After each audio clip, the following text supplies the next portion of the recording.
खोपोलीचे मुख्याधिकारी यांना बडतर्फ करा. आम आदमी पार्टीतर्फे जिल्हाधिकारी कार्यालयासमोर आंदोलन.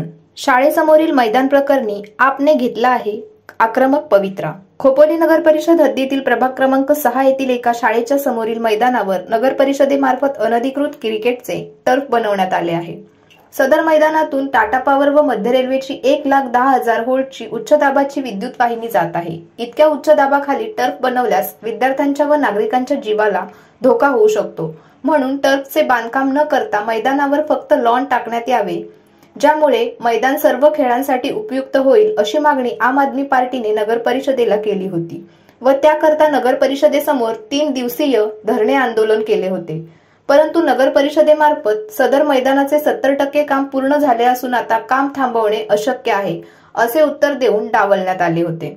नगर परिषदेने सदर बांधकाम करण्याअगोदर टाटा पॉवर व मध्य रेल्वेची कोणतीही परवानगी घेतली नाही व बांधकाम झाल्यानंतर टाटा पॉवरकडे परवानगीसाठी अर्ज केले आहे. खोपोली नगर परिषद जगातील एकमेव अशी संस्था आहे जी काम झाल्यानंतर काम करण्यासाठी परवानगी मागत आहे. सदर प्रकरणी टाटा पॉवर व मध्य रेल्वेने नगर परिषदेला नोटीस बजावली असून सदर अनधिकृत टर्फ बांधकाम तोडण्यात यावे असे सांगितले आहे.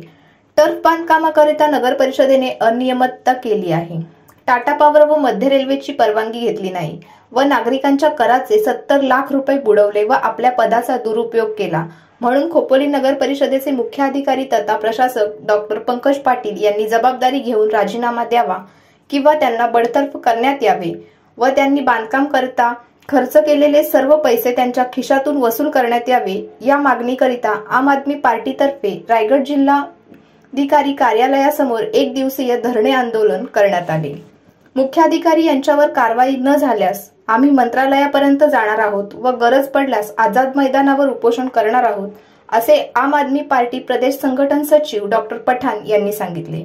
सदर आंदोलनाकरिता पार्टीचे रायगड जिल्हा अध्यक्ष ॲडव्होकेट जयसिंग शेरे, रायगड जिल्हा संघटन सचिव चिमाजी शिंदे, अलिबाग तालुका अध्यक्ष ॲडव्होकेट अजय उपाध्ये, पक्षाचे वरिष्ठ नेते मनोज घरत, खोपोली शहराध्यक्ष गयासुद्दीन खान, खालापूर तालुका उपाध्यक्ष कस्तुरचंद राठोड, खोपोली शहर उपाध्यक्ष परमेश्वर कट्टीमनी, किशोर पाटील आदी उपस्थित होते.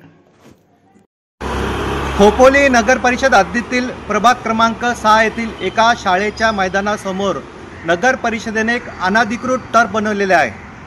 सदर मैदानावरून टाटा पॉवरची व मध्य रेल्वेची 1,10,000 व्होल्टेजची विद्युत वाहिनी जात आहे. आम आदमी पार्टीने नगर परिषद समोर 3 दिवस आंदोलन केले होते का आपण सदर टर्फचे काम करू नये, सदर मैदानावर कोणतेही बांधकाम करू नये, कारण तेथे बांधकाम करणे हे धोकादायक आहे, मुलांच्या जीवाला धोका होऊ शकतो. तरी नगर परिषदेने जिद्दीने ते काम पूर्ण केलेले आहे. आता टाटा पॉवरने आणि मध्य रेल्वेने नगर परिषदेला नोटीस बजावलेली आहे का आपल्याला सदर बांधकाम तोडावे लागेल. सदर बांधकामासाठी नगर परिषदेचे 70 लाख रुपये खर्च झालेले आहेत. आता हे 70 लाख रुपये कोण देणार? खोपोली शहराचे मुख्याधिकारी डॉक्टर पंकज पाटील हे आपला मनमानी कारभार चालवत आहेत. त्यांनी जनतेच्या कराचे 70 लाख रुपये खर्च करून टर्फ बनवलेला आहे आणि आता तो टर्फ पण तुटणार आहे. त्यामुळे पंकज पाटील यांनी आपल्या खिशातून सदर पैसे भरावे व पंकज पाटील यांना बडतर्फ करावे.